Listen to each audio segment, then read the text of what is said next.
Sircilla municipal ఎన్నికల నేపథ్యంలో BRS జిల్లా అధ్యక్షుడు తోట ఆగయ్య సమక్షంలో వివిధ పార్టీలకు చెందిన నాయకులు, కార్యకర్తలు పెద్ద ఎత్తున బీఆర్ఎస్లో చేరడం రాజకీయంగా ప్రాధాన్యం సంతరించుకుంది. ప్రతిరోజూ కొత్త ఉత్సాహంతో పార్టీ ముందుకు సాగుతుండటం కారు పార్టీ బలాన్ని స్పష్టంగా చూపిస్తోంది. మీడియా సమావేశంలో మాట్లాడిన తోట ఆగయ్య, రానున్న మున్సిపల్ ఎన్నికల్లో బీఆర్ఎస్ విజయం ఖాయమని ధీమా వ్యక్తం చేశారు. ఈసారి సిరిసిల్ల మున్సిపాలిటీలో బీఆర్ఎస్ జెండా ఎగరేయడం తథ్యమని తెలిపారు.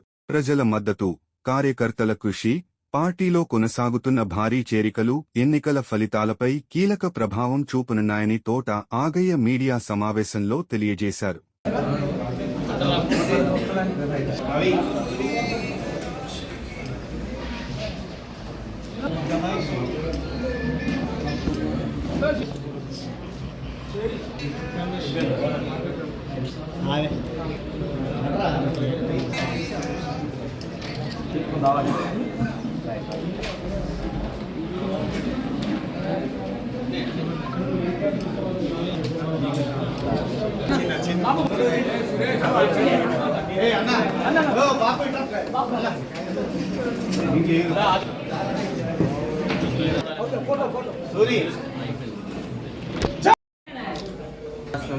పార్టీ పక్షాన సిరిసిల్ల మున్సిపల్గా జరుగుతున్న ఎన్నికల్లో భాగంగా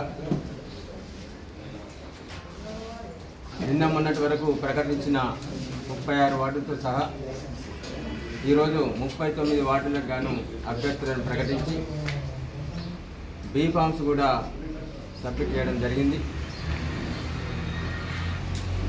గతంలో ఎన్నడూ లేనంతగా ప్రజల్లో ఆనందోత్సాహాలు, బీఆర్ఎస్ పార్టీకి సిరిసిల్ల మున్సిపల్ పట్టం కట్టబోతా ఉంది, గులాబీ జెండా ఎగరబోతుందని చెప్పేసి ప్రజలందరూ కూడా ధీమా వ్యక్తం చేస్తూ ఉన్నారు. ఎక్కడికి పోయినా కానీ బీఆర్ఎస్ పార్టీ అభ్యర్థులను ఆశీర్వదించి దీవించి తప్పకుండా బీఆర్ఎస్ పార్టీని గెలిపిస్తాం. కేటీ రామారావు గారు చేసిన వారి నాయకత్వంలో జరిగిన అభివృద్ధి కార్యక్రమాలను, కేటీ రామారావు గారు వారి నాయకత్వంలో జరిగిన సంక్షేమ కార్యక్రమాలను, కేసీఆర్ ప్రభుత్వం ద్వారా జరిగిన మున్సిపల్కి జరిగిన అభివృద్ధి కార్యక్రమాలను ప్రజలందరూ కూడా గుర్తించుకొని 10 ఏళ్ల అభివృద్ధికే మా ఓటు, 10 ఏళ్ల సంక్షేమానికే మా ఓటు, 2 ఏళ్ల సంక్షోభంలో రేవంత్ రెడ్డి అబద్ధాల పాలనలో, కాంగ్రెస్ అబద్ధాల పాలనలో హామీలు అమలు చేయలేక, ఇచ్చిన మాట నిలబెట్టుకోలేక ఇలా ప్రజల్లోకి వెళ్ళే ముఖం లేక కాంగ్రెస్ చతికిల పడే పరిస్థితి ఇలా సిరిసిల్ల మున్సిపల్ ఎన్నికల్లో ఉంది.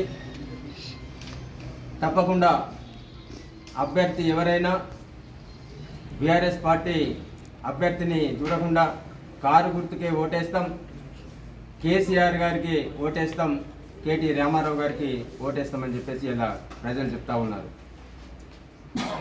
నిన్న మొన్న నాయకులు చెప్తా ఉన్నారు ఏందనంటే, ఇప్పుడు మున్సిపల్ ఎన్నికల్లో బీఆర్ఎస్ పార్టీ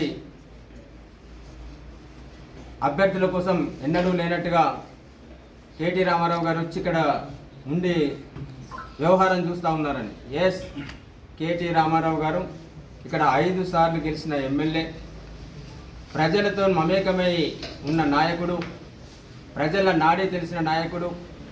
ప్రతి వార్డు నుంచి సిరిసిల్ల ప్రతి వార్డు నుంచి అన్నదమ్ములు, అక్క చెల్లెళ్ళు, వార్డు ప్రజలు వచ్చేసి ఇగో మా వార్డు నుంచి కౌన్సిలర్ అభ్యర్థిగా వీరికి టికెట్ ఇవ్వండి, మేము గెలిపించుకొని తీసుకొని వస్తాం, ఇగో మా వార్డు నాయకుడిని సపోర్ట్ చేయండి, మీ పార్టీ తరఫున బలపరచండి, మేము గెలిపించుకొని తీసుకొని వస్తామని చెప్పేసి ప్రజల అభిప్రాయాలు తీసుకున్నాడు.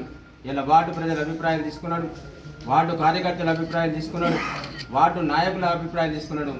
టోటల్గా సిరిసిల్ల పట్టణానికి సంబంధించిన బీఆర్ఎస్ పార్టీ నాయకులు కావచ్చు, బీఆర్ఎస్ పార్టీ శ్రేయోభిలాషులు కావచ్చు, కేటీ రామారావు గారికి శ్రేయోభిలాషులు కావచ్చు, భారత రాష్ట్ర సమితి పార్టీకి కోరుకునే ప్రతి వ్యక్తి ఆలోచనను, ప్రతి వ్యక్తికి సలహాను తీసుకొని ఇవాళ కేటీ రామారావు గారు 39 వార్డులకు గాను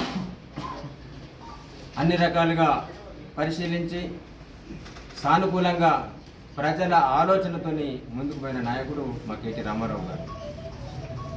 ఇలా గెలవలేక అసలు అభ్యర్థులనే నిలబెట్టలేక పోటీపడి వెనుకడుగున వేసిన పార్టీలు ఇలా కాంగ్రెస్ పార్టీ, బీజేపీ పార్టీ.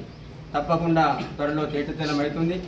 ఎందుకనంటే అబద్ధాల రేవంత్ రెడ్డికి ఓటేస్తారా, 10 ఏళ్ళ అభివృద్ధి 10 ఏళ్ళ సంక్షేమాన్ని అమలు చేసిన కేసీఆర్ గారికి, కేటీఆర్ గారికి ఓటేస్తారా ఇలా ప్రజలు నిర్ణయించుకోబోతా ఉన్నారు.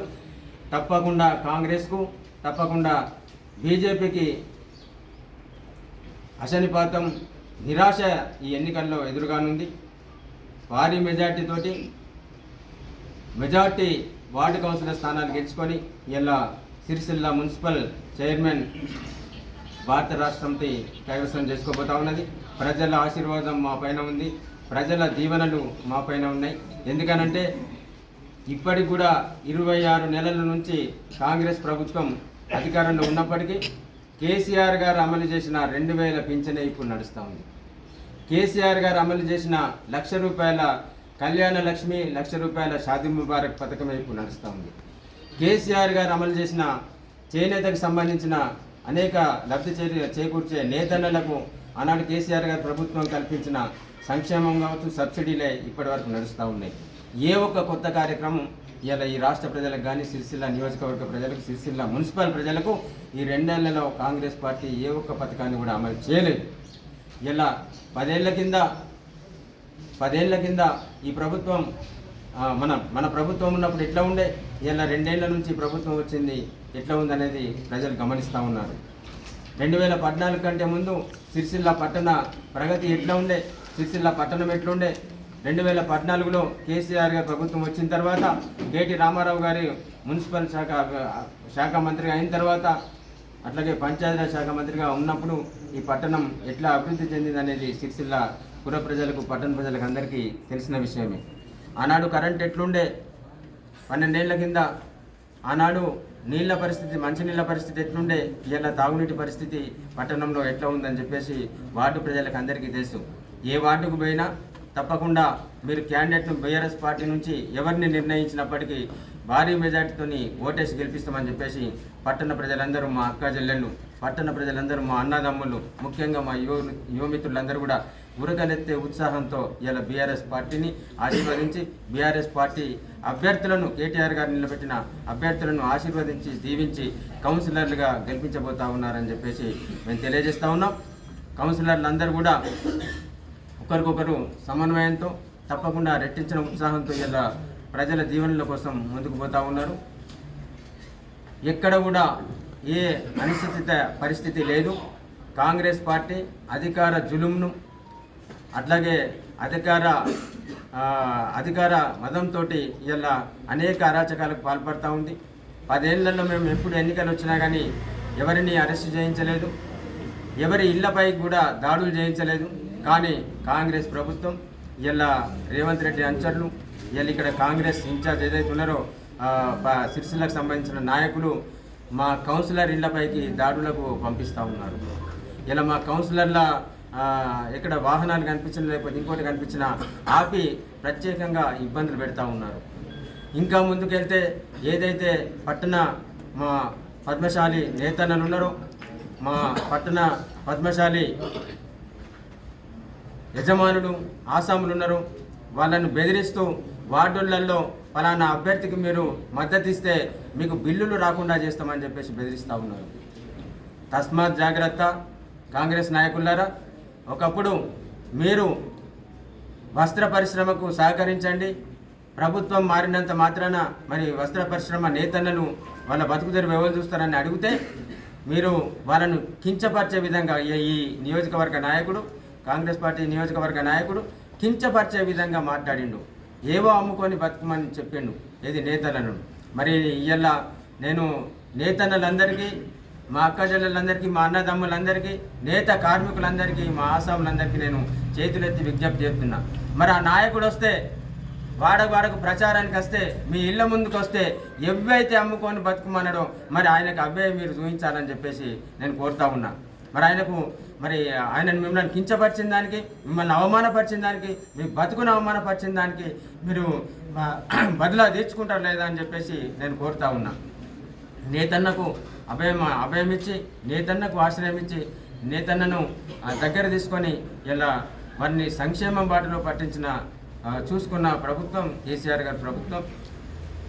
నేతన్నలకు 2 ఏళ్ల నుంచి సంక్షోభం బాటలో వస్త్ర పరిశ్రమలకు నెట్టేసిన ప్రభుత్వం కాంగ్రెస్ ప్రభుత్వం.